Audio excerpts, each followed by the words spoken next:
आज की movie the human stand ये एक हॉलीवुड मूवी है। आप अपनी आइडेंटिटी से कितना भी बचना चाहो पर लास्ट में आपको एक कॉटअप कर ही लेती है। मूवी में बहुत अच्छा मैसेज हमें दिया गया है, तो डायरेक्टली स्टार्ट करते हैं। मूवी के लास्ट में सब कुछ चीज़ें मैं आपको डिटेल में समझाऊंगा, तो प्लीज़ इस वीडियो को लास्ट तक देखिएगा। तो चलिए शुरू करते हैं। मूवी स्टार्ट होती है और हमें गाड़ी आइस पर चल रही है दिखता है। इस गाड़ी में कोलमन और फोनिया होते हैं। इनके सामने एक गाड़ी आती है और इनकी गाड़ी आइस में चली जाती है। अब मूवी फिर से फ्लैशबैक में स्टार्ट हो जाती है। ये जो स्टोरी है ये हमें एक राइटर बता रहा है जिसका नाम होता है नेथन। नेथन के बारे में जैसे मूवी प्रोग्रेस होगी वैसे हम और भी जानेंगे। ये स्टोरी है कोलमन के बारे में। ये अमेरिका में पहला जू डीन था। जिस स्कूल का वो डीन होता है, इस स्कूल को वो बहुत आगे लेकर गया होता है। ये सब डिसिप्लिन के दम पर उसने किया होता है। अब नेक्स्ट सीन में हमें दिखता है कि वो अपने क्लास में पढ़ा रहा होता है। पढ़ाने के बाद वो प्रेजेंट लेता है। इसमें कुछ लोग गायब होते हैं। ये इन लोगों को स्पूक्स बुलाता है। स्पूक्स का मतलब घोस्ट। ये कभी भी इसे दिखते नहीं, तो इस कंटेक्स्ट में वो उन्हें घोस्ट पुकारता है। नेक्स्ट हमें दिखता है कि कोलमन पर इंक्वायरी बैठी हुई होती है। जिन बच्चों को इसने स्पूक्स बुलाया था ये निग्रो थे। ये कमेटी उसे कह रही होती है कि तुमने उसे स्पूक्स बुलाया है। निग्रो को स्पूक्स बुलाना ये गलत होता है। अगर डिक्शनरी में देखा जाए तो स्पूक्स का मीनिंग बैक पीपल होता है और ये कहना गलत होता है। कोलमन रेसिस्ट है, इस वजह से उसे अब वो निकालने वाले होते हैं। कोलमन इसे रेजिस्ट करता है, उसे समझाता है कि ये कैसे हुआ था, पर कोई भी उसका मानता नहीं। कोलमन का एक निग्रो ही फ्रेंड होता है जिसने उसे जॉब दिया होता है, फिर भी इसके साइड से ये खड़ा नहीं होता। इसे कोई भी अब हेल्प नहीं कर रहा था। कोलमन अब अपने कॉलेज से रिजाइन कर देता है और घर पर आता है। उसकी वाइफ उसे पूछती है कि क्या हुआ क्या है। ये जब सब कुछ उसे समझाता है तो उसकी वाइफ और भी उस पर चिढ़ जाती है। कोलमन के जो सब फ्रेंड्स थे इनके बारे में पूछती है। इसे शौक लगता है कि कोलमन के कोई भी फ्रेंड ने उसे हेल्प नहीं की थी। कोलमन ने ही इन सब को हायर किया था, पर ये सब इसके खिलाफ हो चुके हैं। अब ये स्कूल पर केस वगैरह डालने वाले थे, पर कोलमन की वाइफ को यह सहा नहीं जाता। उसे हार्ट अटैक आ जाता है और वही मर जाती है। इसके बाद हमें दिखता है कि बहुत सारा टाइम गुजर जाता है। कोलमन जहाँ रहता है तो उसके पास ही वुड्स में नेथन भी रहता है। नेथन एक राइटर था। उसका डिवोर्स हो जाने के बाद वो वुड्स में आकर रहता है। कोलमन अकेला महसूस करता है तो उसके पास वो आ जाता है। नेथन कोलमन का ही स्टूडेंट है। कोलमन आकर उसे कहता है, मुझे पता है कि तुम बुक लिख रहे हो, पर अभी भी तुम्हारी बुक कंप्लीट नहीं हुई है।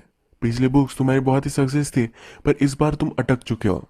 कोलमन कहता है कि तुम मेरे बारे में लिख सकते हो। स्कूल के लोगों ने मुझे किस तरह से अक्यूज किया था और इसकी वजह से मेरी वाइफ मर गई। इन लोगों ने मेरी वाइफ का मर्डर किया है। अगर तुम इस बारे में बुक लिखोगे तो लोग इसे इंटरेस्टेड होकर पढ़ेंगे। नेथन कहता है कि मैं फिक्शन लिखता हूँ, इस तरह की बुक्स में नहीं लिखता। वो कोलमन को कहता है कि तुम भी बुक लिख सकते हो, इसमें कोई भी प्रॉब्लम नहीं है। वो उसे बुक लिखने में हेल्प भी करने वाला होता है।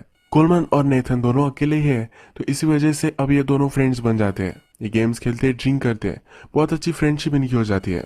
नेथन फिर उसके बारे में हमें बता रहा होता है। यहाँ हमें पता चलता है कि नेथन को कैंसर है। उसका कैंसर कभी वापस आ सकता है, तो इसी वजह से वो सब दुनिया से दूर यहाँ एक वुड्स में आकर रह रहा है। उसे सब लोगों के एक्सपेक्टेशन से दूर रहना होता है। अब 2-3 महीने गुजर जाते हैं और कोलमन ने अपनी बुक कंप्लीट कर ली होती है।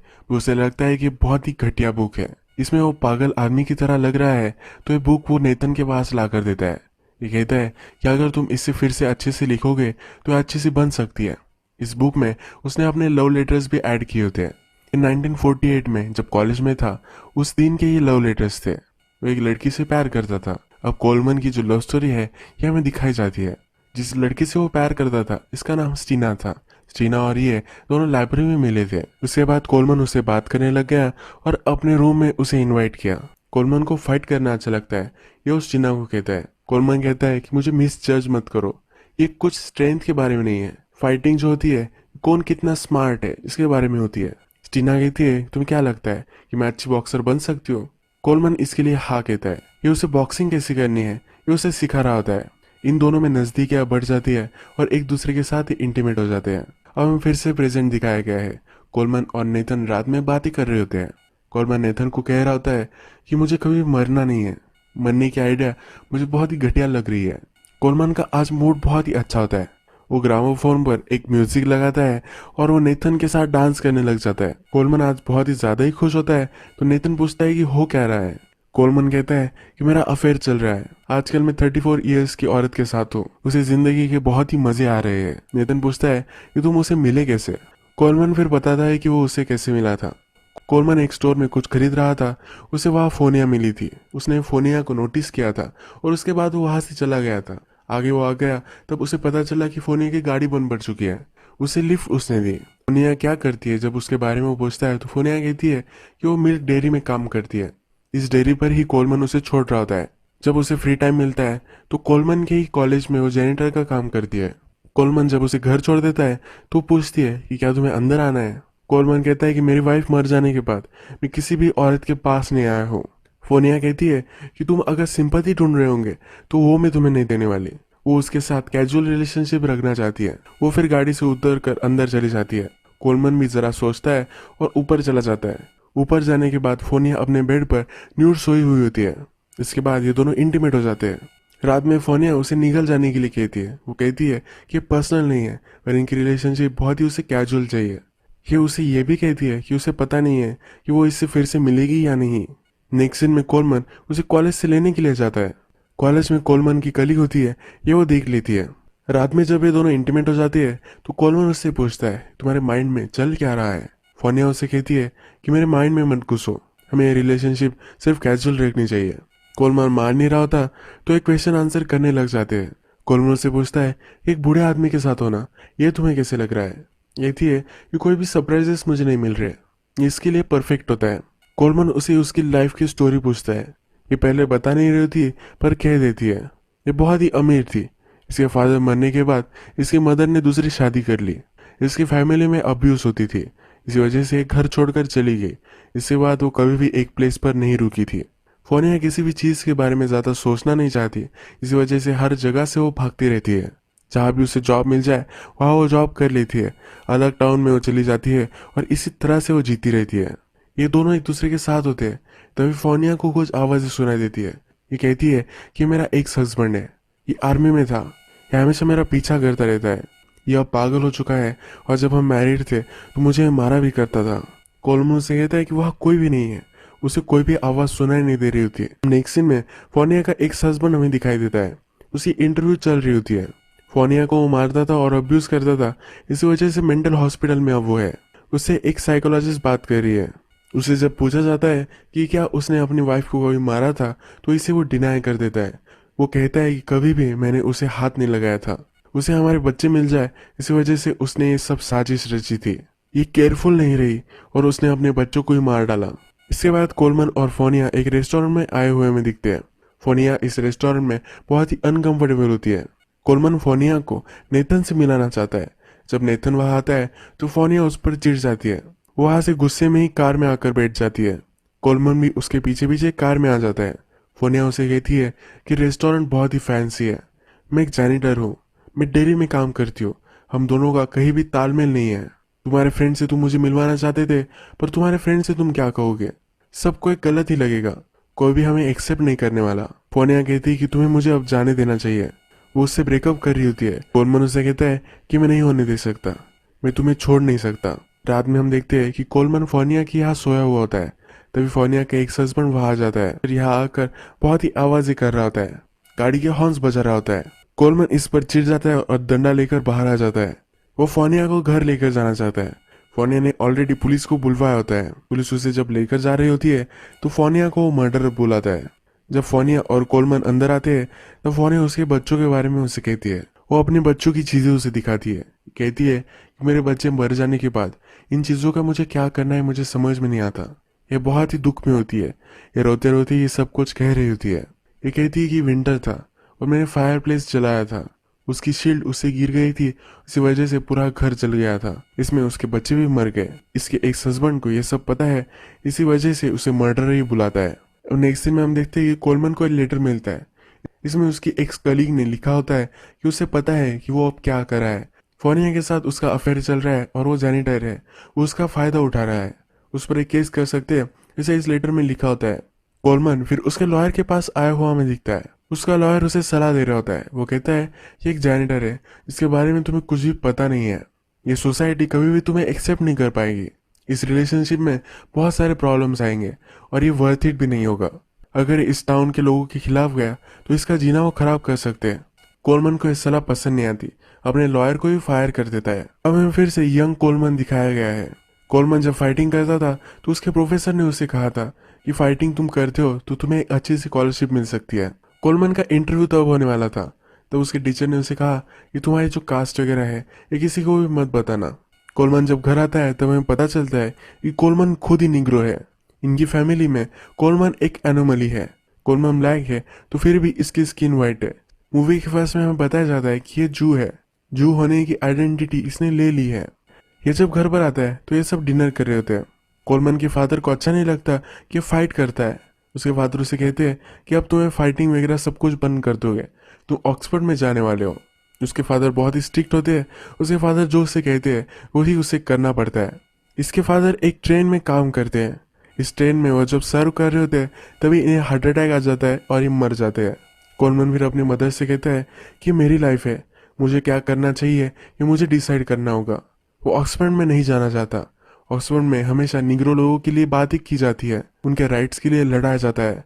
कोलमन कहता है कि मैं कभी भी पॉलिटिकल इंसान नहीं था, मैं इन सब में फंसना नहीं चाहता। वो एक नॉर्मल आदमी की तरह एक अच्छी सी लाइफ जीना चाहता है।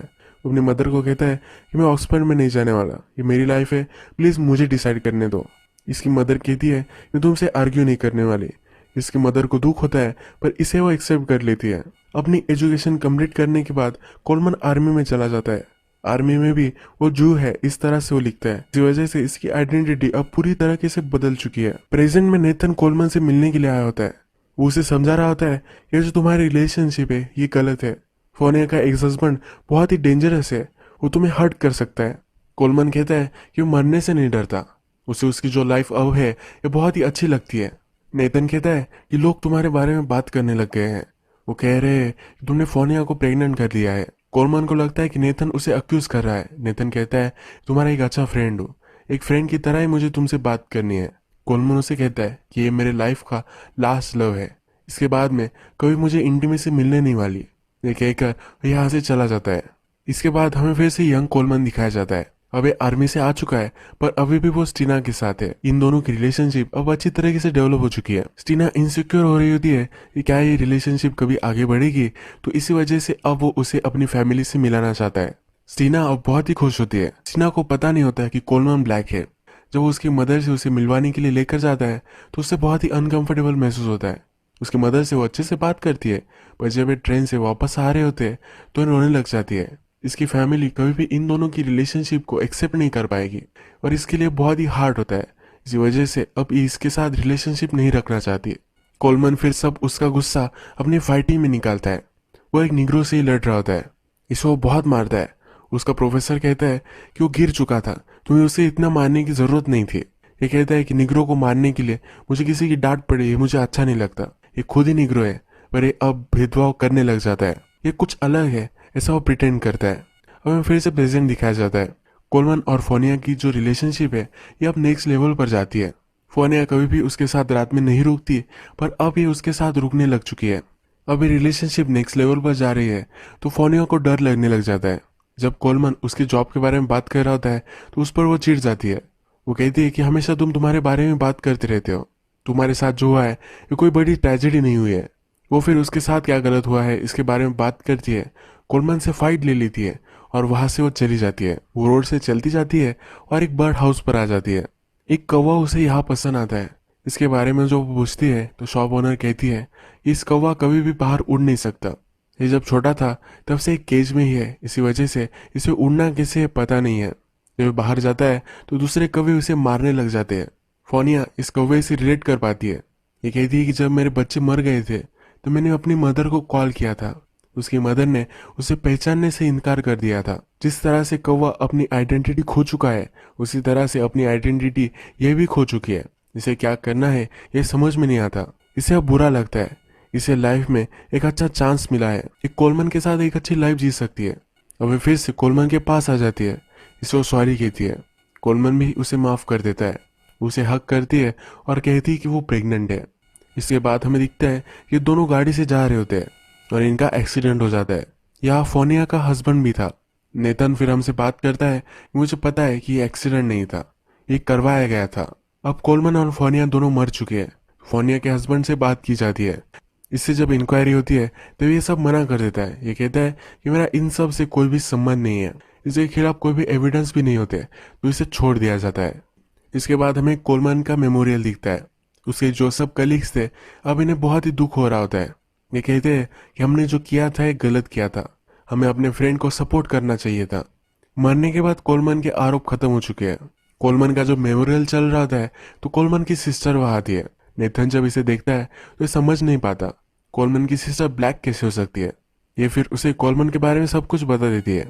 हमें फिर कोलमन का एक पास का सीन दिखाया जाता है। वो अपनी मदर के पास आ चुका है। कोलमन की जो वाइफ थी उससे अब वो मिल चुका है।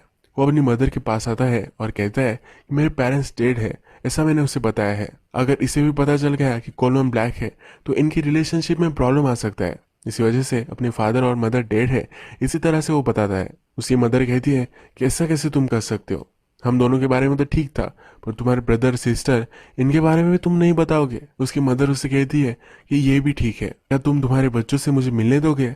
5 साल बाद मेरा जब बर्थडे होगा तब मैं स्टेशन पर रुकूंगी, तुम तब तुम्हारे बच्चों को वहां से लेकर आना। मैं सिर्फ उन्हें देख लूंगी, कोई भी कांटेक्ट नहीं बनाऊंगी। सिर्फ उसकी मदर की यही इच्छा होती है। मदर फिर सोचती है और पूछती है क्या तुम बच्चे भी नहीं होने दोगे? कोलमन की जीन्स तो अभी भी निग्रो ही है, तो अगर उसके बच्चे भी ब्लैक आ गए तो बहुत ही प्रॉब्लम हो सकती है। कोलमन ने अपनी मदर से इस तरह से बात की थी तो उसका ब्रदर उसे मिलने के लिए आता है। उससे कहता है कि कभी भी तुम मुझे अब दिखना मत, मदर के पास कभी भी मत आना। कोलमन की मदर कोलमन को याद करते करते ही मर गई। वो कभी भी उसे मिलने के लिए नहीं आया। ये सब चीजें कोलमन की सिस्टर अब नेथन को बता रही होती है। वो इस पर हंस रही होती है। ये कहती है कि जो इल्जाम कोलमन पे थे ये बहुत ही घटिया थे। कोलमन निग्रो था और इससे वो भागता रहता था और लास्ट में इसने उसे कॉटअप कर ही लिया। इसी वजह से उसका पूरा करियर खत्म हो चुका था। कोलमन अगर चाहता तो अपने चार्जेस वो ड्रॉप कर सकता था। अपनी आइडेंटिटी अगर कलीग्स को उसने बता दी होती तो उस पर ये चार्जेस नहीं लगते। नेथन हमसे कहता है कि अब मैं कोलमन के बारे में बुक लिखने वाला हूँ। एक लास्ट काम इससे पहले वो करना चाहता है। फोनिया के हस्बैंड से वो मिलना चाहता है। उसे पता है कि ये मर्डरर है। उसके पास वो आ जाता है। फोनिया का हस्बैंड फ्रोजन लेक में फिशिंग कर रहा होता है। नेथन कहता है कि बहुत ही ब्यूटीफुल स्पॉट है। फोनिया का हस्बैंड कहता है इसके बारे में किसी को भी पता नहीं है। ये अब एक दूसरे से सार्केस्टिकली बात कर रहे होते हैं। फोनिया के हस्बैंड को फिश नहीं मिल रही होते तो इससे पूछता है कि तुम्हें इसके बारे में कैसा लग रहा है। फोनिया के हस्बैंड कहता है अगर मेरा बेटा जिंदा होता तो उसके साथ मैं फिशिंग करता। ये कहता है कि जब मैं वियतनाम में था तो मुझे बहुत ही स्ट्रेस हुआ था। अभी भी मैं लोगों से नहीं मिलना चाहता।